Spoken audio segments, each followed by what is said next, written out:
नमस्कार दोस्तों। गौतम बुद्ध, जिन्होंने जीवन में सत्य की खोज की और बोधि वृक्ष के नीचे ज्ञान प्राप्त किया, हमें अनेक प्रेरणादायक कहानियां और उपदेश दिए। उनकी शिक्षाओं ने लोगों को जीवन के असली अर्थ को समझने और दुखों से मुक्ति पाने का मार्ग दिखाया। एक बार गौतम बुद्ध अपने शिष्यों के साथ एक गांव में प्रवास कर रहे थे। उस गांव में एक महिला थी जिसका नाम था कश्यप। कश्यप का एकमात्र पुत्र अचानक बीमार होकर मर गया। पुत्र की मृत्यु के बाद कश्यप का जीवन दुख और शोक से भर गया। वह गांव के लोगों के पास गई और उसने पुत्र को जीवित करने की गुहार लगाई।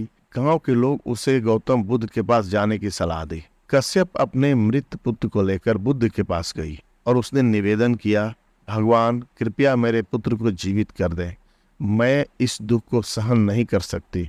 बुद्ध ने कश्यप की पीड़ा को महसूस किया और कहा, मैं तुम्हारे पुत्र को जीवित कर दूंगा, लेकिन तुम्हें एक शर्त पूरी करनी होगी। कश्यप ने उत्सुकता से पूछा, क्या शर्त है भगवान? बुद्ध ने कहा, तुम्हें गांव में जाकर एक ऐसा घर खोजना होगा जहां कभी कोई मृत्यु न हुई हो, और उस घर से एक मुट्ठी सरसों के दाने लेकर आओ। कश्यप ने सोचा कि यह कार्य सरल होगा और तुरंत गांव में जाकर एक एक घर में पूछने लगी, परंतु हर घर में उसे यही उत्तर मिला कि उस घर में किसी न किसी की मृत्यु अवश्य हुई है, चाहे वह माता पिता हो, भाई बहन हो या किसी और प्रियजन की। जब कश्यप ने पूरा गांव घूम लिया, उसे ऐसा कोई घर नहीं मिला, तो वह समझ गई कि मृत्यु एक अटल सत्य है और इससे कोई नहीं बच सकता। उसे अपनी भूल का एहसास हुआ और वो बुद्ध के पास लौट आई। बुद्ध ने कश्यप को समझाया, दुख का कारण हमारी अज्ञानता और आसक्ति है।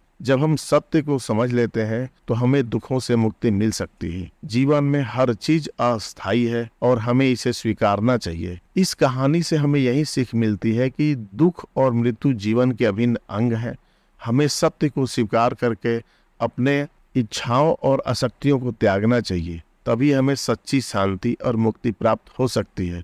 गौतम बुद्ध की यह कहानी हमें जीवन की सच्चाई और दुखों से मुक्ति पाने का मार्ग दिखाती है। हमें अपने जीवन में संतुलन और शांति लाने के लिए उनके उपदेशों को आत्मसात करना चाहिए। धन्यवाद।